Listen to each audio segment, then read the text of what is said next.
Say you're driving your car. You've got to choose between two pathways. The first one is like shrubs and bushes and grasses that grow over it, and the other one is really clear. It's easy to be traveled on.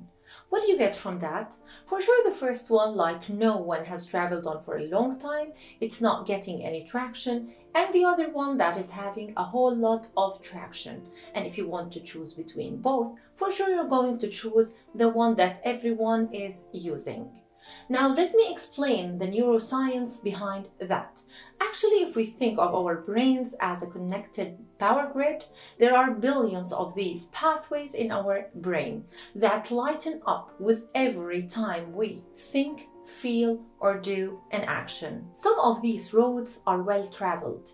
They are our habits, our established ways of thinking, feeling, or doing. With every time we think in a certain way, practice a particular task, or feel a specific emotion, we are strengthening that pathway and we are making it easier for our brain to travel that pathway.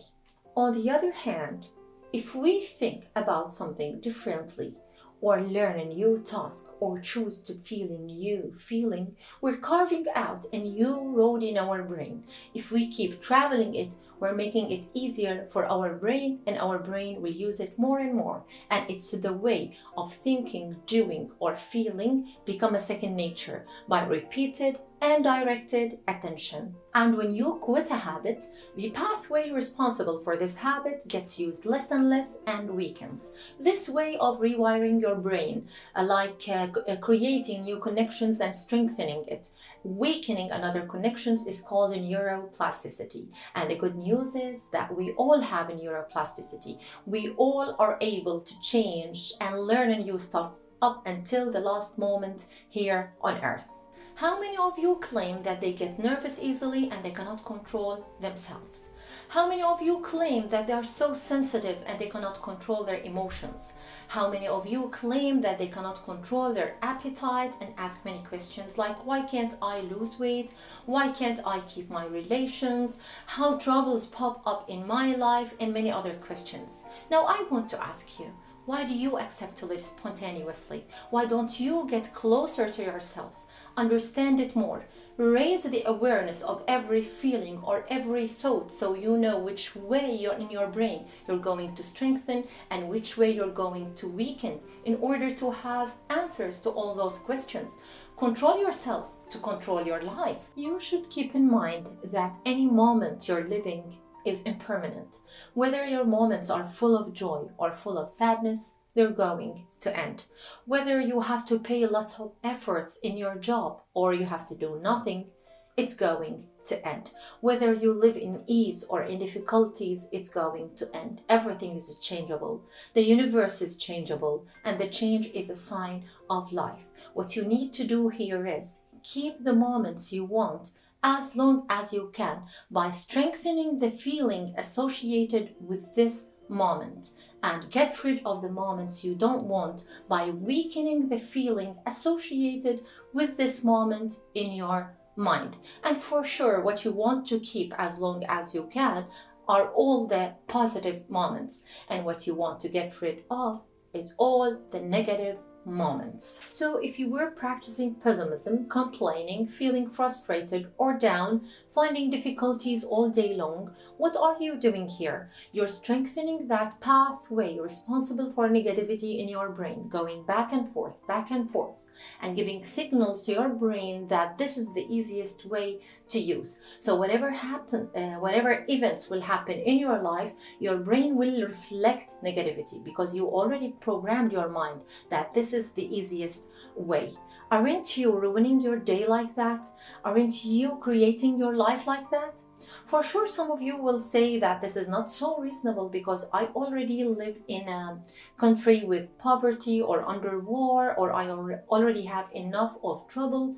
Well, I don't want you to control events. I want you to control what you can control. You can control your emotions. So control your emotions, because emotions will create thoughts, and thoughts will reflect actions, and actions will reflect events. Sure, it's not reasonable to ask you to think positive or be positive if there's nothing in your life in this moment which is positive. but I will ask you a few questions and you can keep the answers to yourself. How would you feel if you were in a challenge and they ask you to blindfold yourself and live 3 days finishing all your daily duties without your sight? How would you feel if they ask you in the same challenge to tie your hands and live the 3 days without using your hands and you have to finish all your daily duties? How would you feel if one day you were unable to use your muscles? You needed someone to help you stand, to help you eat, to take care of your hygiene, to do all the things you used to do. How would you feel if one day you couldn't hear the voice of the people you love, or even the voice of the people you don't love? And many, many, many more of blessings that we have in our life, we take for granted. We feel like they are built in. We got them without begging or asking. There's so much in our life to be grateful for. And feeling gratitude is the first step towards positivity. I guess I can ask you now to think positive, no matter how hard your life is. Even if you were living in a stranded, dark prison, even if you were living in a swamp of guilt, there is always a spot of light. Look only at that spot of light. Convert your feelings to the feelings of love, happiness, peace, satisfaction, gratitude. Strengthen the realistic optimism in your brain and stop the pessimism. Stop using the negative pathway and keep on using the positive one till it becomes stronger and stronger. And the universal law will take care of the events, because the universal law is a good friend of yours. It's never against you. You only can be against yourself. Don't live spontaneously. Your reality is actually a reflection of your inner self. Your feelings or thoughts are going to be reflected as actions. The feelings or thoughts you practice, you're going to bring more and more of them to your life. Be aware of the way you feel, think, or act.